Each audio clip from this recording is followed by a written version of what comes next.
No fear. No political correctness. No wokeism. You're listening to Underground USA.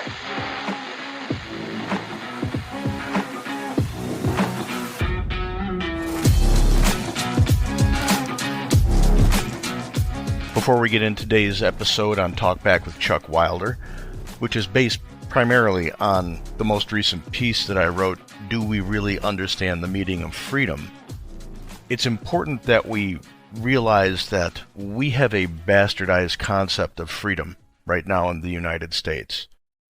Politicians and the media tell us what our freedoms are. They keep telling us we are free, but the more you look at the way the government interacts with the individual, and how the government interacts with private business, especially small business, we see that freedom is subjective. It's not necessarily laissez-faire freedom that we are experiencing here in the United States. We're even at a point where advocacy and special interest groups are telling us what our rights are as they literally diminish those rights that are protected by the Bill of Rights. Their rights are creating socially engineered rights that elevate government to the all-powerful, and once again we see that the powers that be are channeling the creation of power and the ability to define what freedom is for the individual to the government itself. That's not the way our country was set up.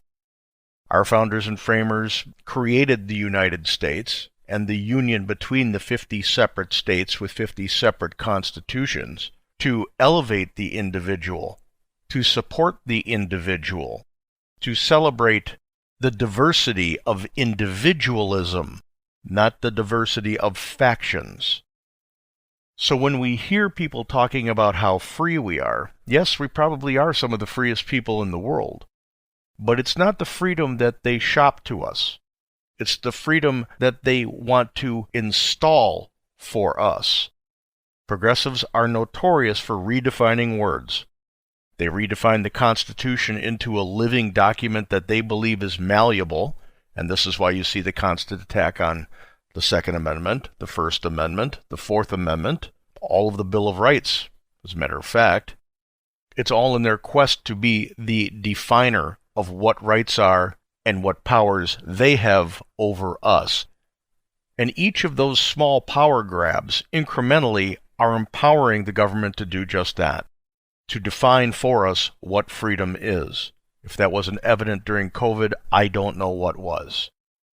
So please give Do We Really Understand the Meaning of Freedom a read over at Underground USA, and then let's contemplate what the meaning of freedom is every time we hear a politician, elected official, or advocacy group tell us how free we are, even as they seek to impose their will upon us.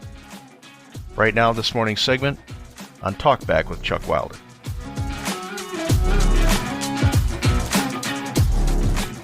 Hello, Frank. How are you doing, sir? Mr. Wilder. Is that certain, what is that, distinguished honor you put upon me there, Mr. Wilder? Yes, it's just a statement of endearing respect. Endearing respect, boy. And I'm having a bad day today with my throat again. You know, it's kind of like something's fighting me, you know, and I keep looking around for little baby Biden's putting something in my drink. That's a nightmare right out of the trilogy of terror. Yeah.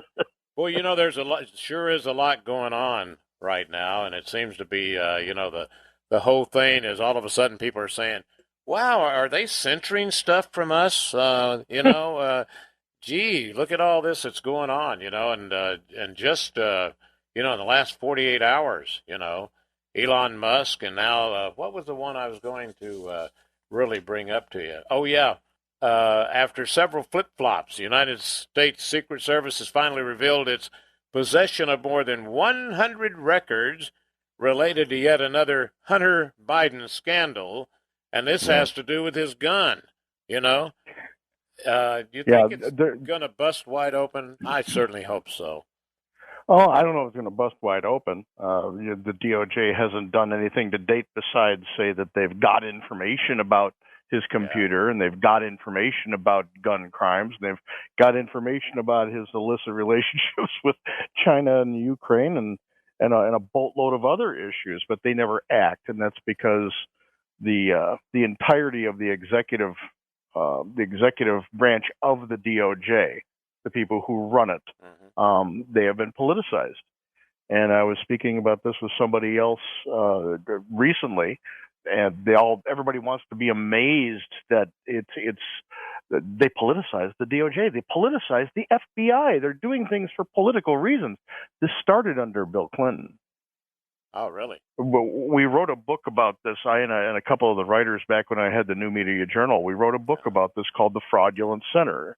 It was based on Hillary Clinton's run, but it exposed what the Clinton machine did in Washington that allowed her to win that Senate race in New York.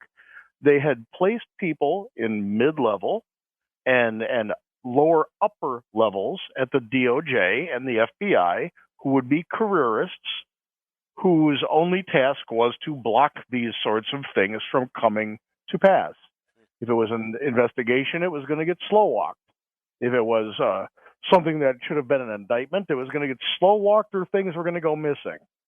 So we shouldn't be surprised at all that without a purge over at DOJ and FBI, and quite honestly, without a purge over at the State Department, that anything is going to change. That's why I was very surprised when Donald Trump won, that his first stop wasn't the DOJ and the FBI and the State Department to thank the executive managers, pardon me, for their service, for their years of diligence, and he was going to be accepting their resignations, and if they refused to resign, they were going to get reassigned to a rubber room somewhere in Alaska.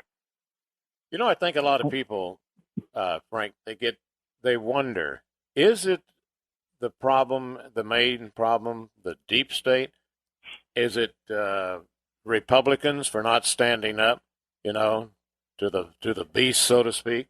What do you think? I mean, is there any possible way that one party or the other should fix all this? Well, I almost used a dirty word there. All this terrible stuff going on. That is impossible to do because the deep state is comprised of people from both parties. Right. This isn't a political issue. This is a governmental issue and a money issue. Yeah. So you've got K Street money deep, deep, deep into the deep state. And that means that government will always serve the oligarchs in our country, which is, I've got a piece up at Underground USA Today called "Do We Really Understand the Meaning of Freedom?" in which I look at the different forms of government in one section, and almost all of them, besides constitutional republic, has an oligarchy behind it. And whether it's fascism, whether it's a monarchy, whether it's a pure oligarchy, whether it's a socialist democracy, there's always this ruling cabal that is behind the process. The process is for everybody else. The rules are made for the cabal. So right now, the solution to deep state is not to have somebody elected president who can throw the wrench in. That should have been done. That could have been done. We all thought it could have been done. We elected somebody like Donald Trump who wanted to throw the wrench into the machine, and we realized the machine is much stronger than just the wrench. Yeah, so you this call is going to come down. You call what is it? The rich man's club. Rich man's club.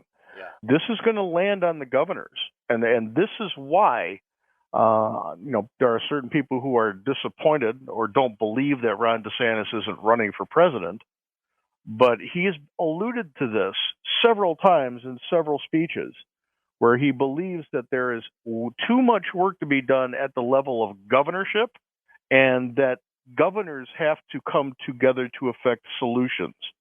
And I am very pleased to hear him say that, because that's where the solution to deep state is going to come. It's going to be radical, but it is going to bring the government that's most present in a person's life back to the state level where it belonged in the very beginning per the 10th Amendment.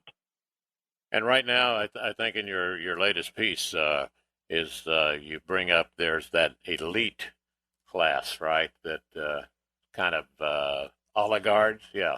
I think that's Yeah. what it. Yeah. Well, they are. Think about it. The richest people go and they get Biden's ear, or they get Trump's ear, or they get Bush's ear, or Obama's ear, or Clinton's ear, and they advise. Well, that's oligarchy doesn't need to be a dirty word, but we do have to be brave enough to embrace that it exists. Well, and you have like a definition: anarchy, monarchy, oligarchy, oligard. That is the rule of few, right? Slash tag, well-connected, socially, financially, physically powerful. Gee, is there one there that I relate to? Socially, yes. I go to bingo occasionally. Okay, there you go. Yeah. This is where we are. We don't have a constitutional republic for everyone in this country. It's for the people that are the cogs in the machine. At the upper level, at the elite level, we live in an oligarchy. Very powerful people have influence over how legislation is crafted and what laws go into rule, what regulations are actually enforced. We talk about this a lot, these selective prosecution. Some people can, if we did what Hillary Clinton did with classified emails, we would be in Supermax. But she hasn't even been charged, and her toady who lied before Congress wasn't even held in contempt of Congress. Yeah, and then her husband got a rickifley, not a rickifley. What do you call it? Oh, ricochet. Yeah. Ricochet. Yeah, I'll be okay, I think. All of a sudden his speaking tours went up, $50,000 more, because of her helping the Russians, and of course he talks to the Russians. Yeah. When you cross that line and you get into the elitist class, you have to be living with your head in the sand if you can't see that once you cross that line, you enrich yourself off of what activists would call the common good. That's not the way the framers had anything intended. The framers, in actuality, if you are a student of history, you understand that the framers believed that state governments should be the big government in your life if there was government at all in your life, and that the federal government was just supposed to fill in the cracks. We've got that turned upside down. Yeah, so when you talk about the different forms of government, there are 7 on your list, right? Mm-hmm. And most people think, well, there's maybe only 2 or 3, and that would be Republicans, Democrats, and Libertarians, are those who sit at home, right? Yeah, see, those are anarchy. Go ahead. Yeah. Those are political parties, and we get this. We talked about this a couple of weeks back, where I said people are confusing politics for government, and I've been preaching this for getting on 30 years now. Politics is not government. Politics is the art of getting elected. Government is a different animal once you get in there, but we've stopped doing that. It's politics all the time, and politics now owns government. So people think, well, it's Democrat or Republican. What government do we have? Well, we got a Democrat government now. No, that's not what it is. Governments are very specific. Anarchy, monarchy, oligarchy, republic, direct democracy, tyranny, and totalitarianism. And the only one that actually serves the people, and that is a mechanism that serves the people and not the government or the elite, is an accurate execution of a republic. Right. That's why when Ben Franklin came out of the Constitutional Convention and he was asked, what kind of government do we have? And just in that question, you can't tell me that the average person in the street back then is much more acutely aware of what government is than we are today. The woman asked Mr. Franklin, what government do we have? And he said, you have a republic if you can keep it. Right. Yeah. And republic, the description, indirect rule of citizens through representatives, rule of law, and here's the word, limited government. Boy. Exactly. That's going to be the hardest thing to get rid of, limited, I tell you. No, it's when you have people who go to Washington and believe that, well, my job is to make laws. No, not really. Your job is to represent the people in the U.S. House of Representatives or the U.S. Senate. It's not to go and just continuously make laws that allows the government to encroach on the individual's life. If anything, your job is to go into your chambers and try to figure out how to get government out of the way of the individual's life. That's what freedom is. So that was the question, the overall question of my piece. Do we even understand what freedom is anymore? We're told what it is. Our government tells us what our freedom is, but is it actually the truth? Are we free? If you're a taxpayer, you understand maybe not so much. If you didn't want to get vaccinated, you're thinking maybe not so much. Yeah. You know, I can keep that list going. From you want to buy a car, look at the taxes on it. You want to drive a car, look at all the different limitations that you have on you, where you can go. Now it's going to be what kind of car you can own. Well, what about you want to buy food? Tax, tax, tax. You know, tax, and now we're being told what kind of food we can buy. You know, as we go into this break now, Frank, I always remember I used to read Reader's Digest quite a bit. Not so much anymore, but anyway. And it was a thing about you had to realize that the 10 Commandments, okay, are now replaced by 99 million new laws. That's how far we've come, you know. I've just made up the 99 million, but you know what I'm talking about. Hey, Frank Savato is going to continue in just a moment. He is the host of the Underground USA podcast and the website undergroundusa.com. Undergroundusa.com. Be right back. I spent a lot of time in the garage, but even more time in the rain and mud. In 95, I helped tow your moving trailer. And in 09, it was sparks from me, your chains, dragging behind your truck that accidentally started a wildfire. Spark a change, not a wildfire. Visit SmokeyBear.com, brought to you by the U.S. Forest Service, your state forester, and the Ad Council. Only you can prevent wildfires.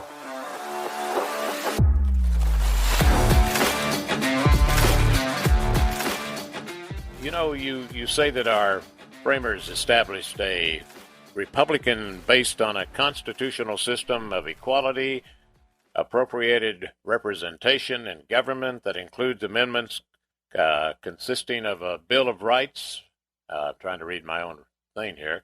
Rights enumerated for the individual, which the government was forbidden to encroach upon. Boy, they're sure encroaching right now, aren't they? Oh, absolutely, and that's because the mindset of the progressive left, and you know, I've taken to calling them the fascist left because by definition that's how they're ruling. They're ruling under a doctrine of fascism. They believe, because they believe, and this is getting into a book called on totalitarianism by Professor Desmet from Belgium. He is the person who came up with mass formation psychosis theory, which is very interesting when you look at what COVID was all about. But he talks about this totalitarianism and how the far left, the progressive fascist left, because they saw the Enlightenment age being one that put science above religion when it came to understanding everything in the universe, that man is the alpha and the omega. And politicians looked at the scientific way of thinking about things and said, well, if we can make man the alpha and the omega, then we get to bestow the rights. We legislate the rights. We can legislate what is a right and what is not a right. So that's the basis upon why they believe the Constitution is malleable. The Second Amendment says, undoubtedly, you have the right to bear arms. It doesn't say in some cases. It says you have the right to bear arms. Same way with freedom of speech, you know? Yeah. Or the practice of religion. But the people who think with a progressive fascist type of belief in their constitution says, well, because I'm the alpha and the omega, when times change, the need for that might change. So it's not really sacrosanct. We can build laws around it until the whole thing is neutered, and then it just doesn't apply anymore. So this is why you see this encroachment. This is the vehicle for that encroachment, and the more they encroach, the bigger the deep state grows, because there's more regulations that are put into place that supersede actual legislation. And that's where we are. Yeah. And you touched on a perfect example that everybody should know, and I think it's probably one of the most debatable issues, not as much as it was, because some people are finally catching on, but I'm talking about, COVID-19 and the freedom to make your own medical decisions. You also have that. And talk about when they really took over, that's like almost like, you practice and then you say, wow, we got a real good team here. Nobody's going to be able to beat this team. And that's the way you feel that, that you were up against whenever you were saying, I'm not too sure about taking all these shots, and you still see the mask being worn, so there's still the few out there. There are still people virtue signaling, and now it's become a political statement. Anybody who's still wearing a mask because they believe it's protecting them against COVID is so grossly uninformed. I don't know where to begin. Even the CDC and the World Health Organization, even Dr. Fauci has come out and said they don't really do anything. They make you feel better, but they don't do anything.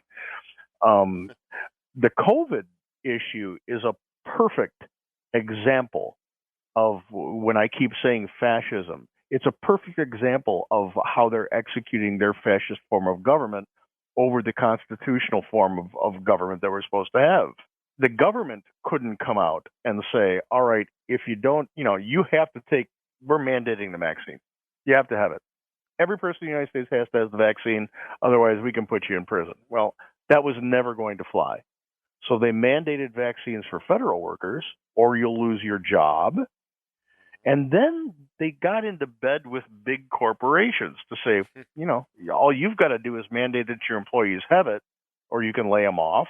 It's under an emergency. Let them sue you. This is a special thing. We always wonder, too, coming up on that break right now, but we always wonder, too, how much money were these people making on the side by pushing this COVID? We're going to take a break, and then we'll continue with the one and only Frank Savato. He is host of the Underground USA podcast, and his website is www.undergroundusa.com. Be right back. Did you know that Yaupon is the only tea plant indigenous to the United States? Hi, I'm CJ, the owner of Emerald Coast Tea Company. We have a line of Yaupon teas and Yaupon tea blends that will open your eyes to tea that is literally made in the USA. Check out our entire line of teas at www.emeraldcoastteacompany.com. Honey, this ain't your mama's tea. My mother was always very active and independent, and she was familiar with her neighborhood. But one day, she stopped at the stop sign for much longer than usual. She wasn't even really sure where she was at. It's important for you to talk to someone about it. I felt so much better after my son told me, Mom, we'll figure it out. When something feels different, it could be Alzheimer's. Now is the time to talk. Visit alz.org/ourstories to learn more. A message from the Alzheimer's Association and the Ad Council.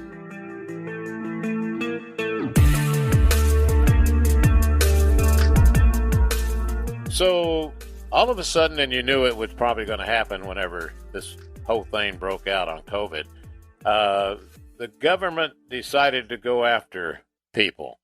And this doctor, Eric, is it Napute or Neput, or do you know the correct pronunciation? Nepute? No. Right. You're doing as well as I would. Don't ever say that. My goodness, shame on you. Anyway, he was the very first doctor. Yes, he should be getting a medal. Anyway, that the federal government went after, accusing him of violating the 2020 COVID Consumer Protection Act. Boy, censorship in medicine. That's what it is, and that's what we're facing now. Boy, they I'm telling you, it's going to come crumbling down, I hope, but we'll see. Getting back to what I was explaining, that's exactly this. You've got the government getting in bed with big business who are mandating what will happen and what won't happen. It's not legislated. The federal government couldn't get legislation passed through Congress to mandate a vaccine for everybody. So they took a two-pronged attack. They got into bed with big business saying this is a must. We can talk about tax breaks later on, but this is a must. You've got to get your people vaccinated.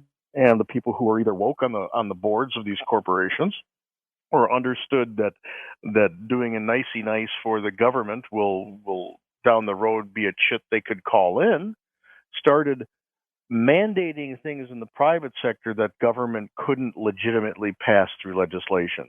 That in and of itself, that unholy relationship and the coercion of a free people by the private sector for the government's bidding is the definition of fascism. And once you have a fascist control, you can start boxing out individuals and boxing out opinions and boxing out contrary points of view, whether it's based in fact or opinion. So this doctor, I'm going to say it, Naputi, I'm going to go with that. He and people like Dr. Malone, who's been very vocal on why this vaccine is not appropriate for COVID, but who also holds the patent for an mRNA vaccine technology. So he kind of knows what he's talking about. They boxed them out because they didn't fit the narrative that the fascist oligarchy wanted to foist upon not only the nation, but the world. Are we free? Were we free to have our medical choices? There are 30% of the people on the face of the planet who resisted this. And I'm proud to say that I'm one of them. Yeah. I got COVID. I took ivermectin.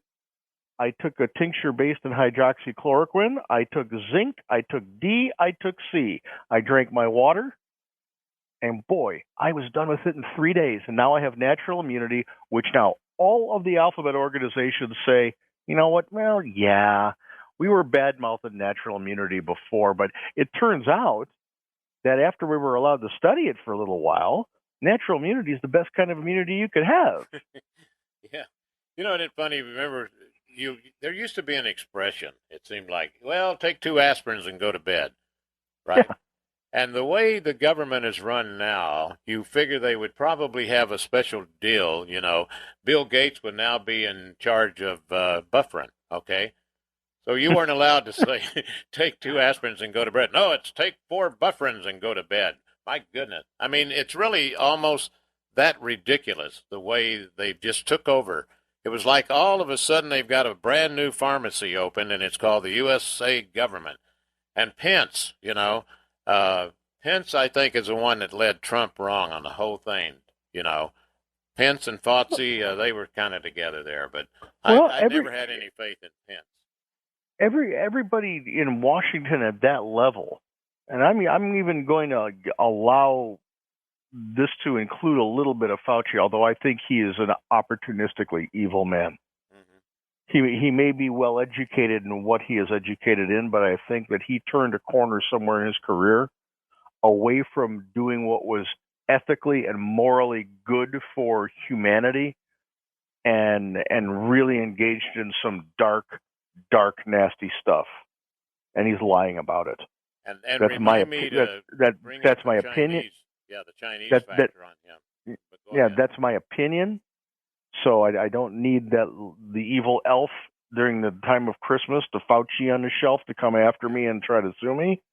That's my opinion. Yeah. I'm not an expert in that field, but if it walks like a duck and it quacks like a duck, chances are it's a duck. Right. But when you get these people at this level, they are surrounded with either sycophants or advisors that want to keep their jobs. So they tend to create an echo chamber around the people so that they can hear what they think is right. It's very rare today that you find an advisor at that level who's brave enough to say, you know what, Mr. President, or Mr. Vice President, or Mr. Director, you're just wrong. Yeah. And here's the reasons why. that's a very rare thing in Washington, D.C., because once you hit that level, you don't want to lose your job. And, this is where the government of today is dramatically different than the government of yesterday. It seems like to me, Frank, that, the people ignore the fact, that Fauci said things like, well, the masks don't really work that well. But then the really biggie is about a week and a half or 2 weeks ago, whenever he was being interviewed and he came out talking about the Chinese, and he says, I got the whole thing about the lockup, from the Chinese. I was really impressed with the way they were locking their citizens up, so that COVID wouldn't spread. And boy, when you get locked up in China, they weld your door shut and, and adios. Yeah. Let's look specifically at Fauci's admiration for the Chinese. Boy, I was impressed with the way that they locked their people up. Yeah. He completely forgot he lives in a constitutional republic. He doesn't get to do that. You better come with a very strong case, and not just one that's full of alarmism and emotional exploitation. You better come with a strong case if you are going to quarantine even a small number of people in the United States, because that's an infringement upon their travel. That's an infringement upon their freedom, something that we are guaranteed. Even the Declaration of Independence, we're guaranteed that. So just to say, boy, I was impressed with a communist regime welding their people in there because it was appropriate for the COVID response. Well, Dr. Fauci, do we actually know everything about COVID? Well, no, we don't. Well, I guess you better get to work then if you want to make that case over here. Because right now, there are some very intelligent people who used to be colleagues of yours and people like Robert Malone who are saying, it's just a bad flu, people. And what do we do during a bad flu? We protect the vulnerable. We make sure that the elderly are not face to face with it. More elderly people die of the regular flu than they'll ever die of COVID. Yeah, and they're really pushing the flu around again. And they like to mention the word COVID along with it anytime they find it appropriate. This is emotional manipulation to manipulate you into doing what they want. We no longer, it's ironic that we live in the information age where you can go to a laptop, your smartphone even, and find out anything about anything if you take the time. If you do just a little bit of research on anything, on COVID, on somebody who's running for office, on whether it's legal or not, anything you want to, if you spend just a little time, you can broaden your horizons of your thought process on what you're hearing in the media. But we just can't be bothered with taking that time. It's honestly pathetic that when in an age where we have such access to information that can go as deep as a college course, a doctoral college course, that we're like, I don't know. I think I want to listen to Shepard Smith. He's got a deep voice and a big head. So why don't we listen to him? Yeah. Why? Bill Gates. We have to get vaccinated. I'm throwing billions of dollars at vaccinations and vaccines and everything else. The guy built a computer in a garage. Now suddenly he's a virologist? He's also the one buying up all the land, right? Buying up farmland, yeah. And the one talking about let's not eat meat. Yeah. And he's a big population control guy along with everybody else over at the World Economic Forum. I'm thinking about raising crickets because I think that's the next thing. But they make so much damn noise, Yeah, you got to get mute crickets. It's like they want to make noise whenever it's time to go to sleep, Yeah. Yeah. Well, if you like crickets, just start looking at the labels on the food that you're consuming because they're slowly but surely putting cricket protein, insect protein as fillers into the foods you are buying in your stores. Oh boy. Well, there I go. I'm going to have to buy a new magnifying glass, I guess. Mm-hmm. Mm-hmm. You and me both. And isn't it amazing, too, that at the same time with the COVID lockdown, all of a sudden how they start, and I don't know if it's with COVID or just the fact that the Democrats got into the party ruling, but all of a sudden, they've got to start teaching the children, that sex is the most important thing in school. And it's only a 3-letter word, I mean, I used to have problems, with any of them that had more than 5 letters, but anyway, the all teaching came of together, didn't it? the teaching of sex in school used to be called biology. Yeah, true. Now we can't just teach biology and the actual creation of life through the splitting of cells and how that happens and what needs to happen in the body, because that wouldn't fit the narrative that boys can be girls and girls can be boys, or they can identify as doorknobs or whatever they want to do. But yes, once you get one party rule and the leader of that party is ideologically fringe, and that's what's in office right now. And that's why the American people who voted for just a slight bit of change should be applauded, and the people who voted for the status quo in these past midterms, you had better look yourself in the mirror and wonder why you did what you did. Because right now we have a government that is so ideologically fringe that they believe drag queens should be talking to your kindergartners about how normal they are. Now, I don't care if you want to be a drag queen. God bless you. Go ahead and be the best drag queen you can be. If you want to identify as a plant or a furry whatever, because I believe there's people out there that are doing that, or you want to identify as a light bulb, be my guest. But you can't tell me I must accept that as normal, because it's not. I don't hate you because of the way you think. I just don't think you should be telling my children that this is normal. They can know you do this. They can know you believe that there's people out there that think this way. That's a well-rounded individual. But don't you dare tell my kid that that's normal. I would always wonder what would happen. I think I may have told you this a long time ago, but how the children could identify of whatever they want to be, and da-da-da-da-da, and boy, girl, whatever. And it was the whatever was even getting out of control.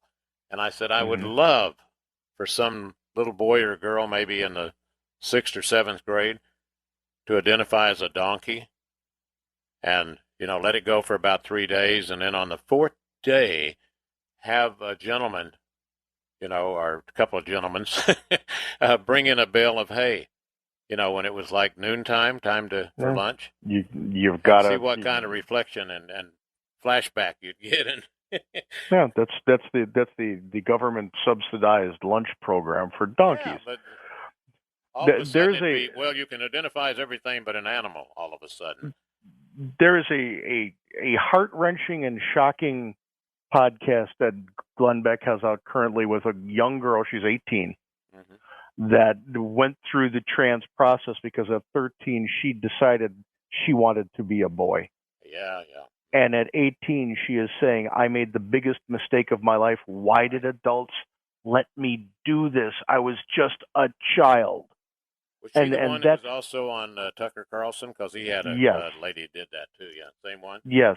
Yeah. This is what we need to look at when you have these extremist ideologues saying we need to embrace what 4% of the population is saying as the norm, and that's going to be the most important thing we teach in schools.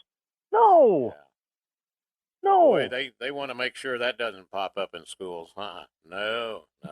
If a parent can get sued in a court of law because of the actions of their children until they're 18 years of age, then that means until 18 years of age, and that's being really, really liberal here. At 18 years of age, they shouldn't be able to decide anything like that for themselves because they haven't developed emotionally or mentally yet. All right. And quite honestly, if you told me in my 20s that I knew everything in the world, I'd probably agree with you, but I didn't. Yeah, I know. Frank Savato, undergroundusa.com. That's undergroundusa.com. Be right back. People won't give you the real talk on drugs, but it's time we know the facts. Fentanyl is killing people. It's a powerful opioid, often made illegally and commonly mixed with illicit drugs. It can even be pressed into counterfeit pills that resemble prescription medications. Just 2 milligrams, about the size of a few grains of sand, can potentially be lethal. This isn't an ad to scare you, but it is an ad to make you think twice. Get the facts. Go to realdealonfentanyl.com. This message is brought to you by the Ad Council.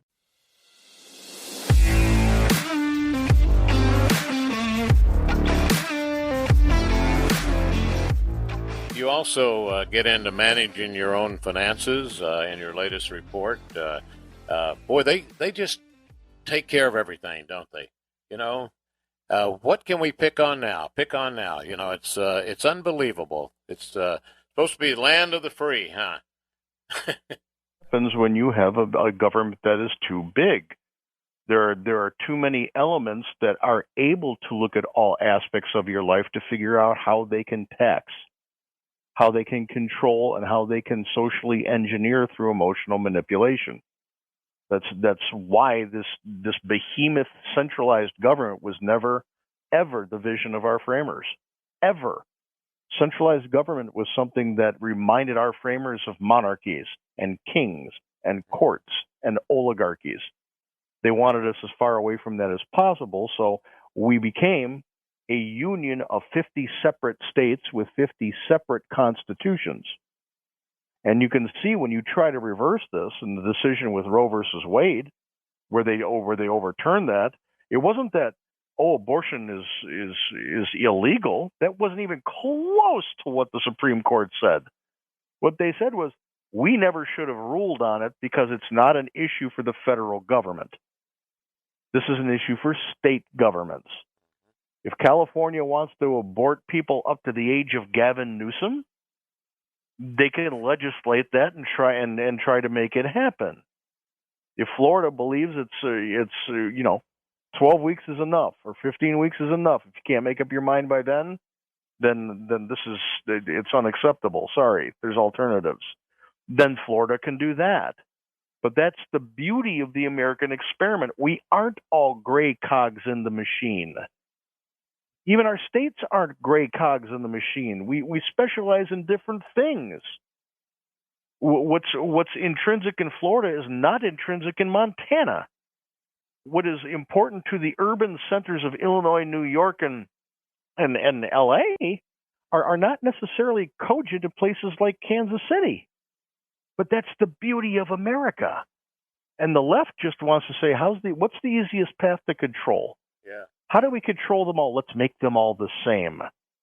And they're actually, to show you how far off I am here, there are actually states where windmills don't work for energy, believe it or not. I landed in Palm Springs many years back to visit some friends, and I saw that windmill farm, and not one turbine was moving, and it just raped that countryside where those windmills were. It was horrible. I thought, well, they must have discovered a river that's making all the. Yeah, I'm right with you. I went up to look at the air museum there, and it was like same thing. It was shocking. It was shocking what they did to that beautiful piece of nature. So you can't tell me you're an environmentalist if you believe in windmills. Well, somebody got rich on that, I'll tell you. Absolutely. I think it's NW Company, yeah. Isn't that Newsom Windmill Company? Very well could be. Wilson Waters. Wilson, there you go. Newsom Waters Pelosi Power. There you go. You got it. Hey, Frank Savato, thank you very much, sir. Look forward to our next visit. Go to undergroundusa.com. Frank Savato, Salvato. Thank you, Sway. Thank you for listening, and God bless the United States of America.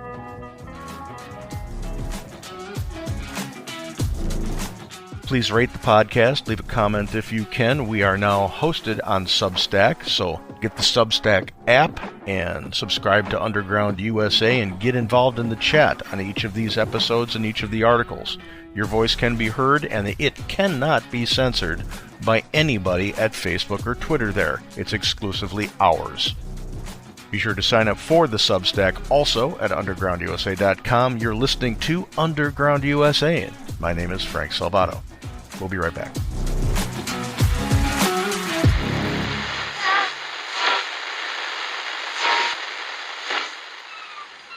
This podcast is a production of the Compass Point Group.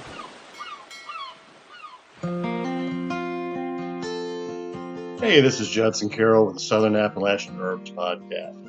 One thing Frank always reminds me to mention is that my books and my podcasts are not limited to my region of the Southern Appalachian Mountains. I'm a master herbalist with a working knowledge of hundreds of herbs that are available all around you no matter where you live and keep your family in optimal health. I'm now offering a free newsletter through Substack. Please find me on Substack at Judson Carroll Master Herbalist or judsoncarroll.com, and I look forward to communicating with you in the future. Thanks.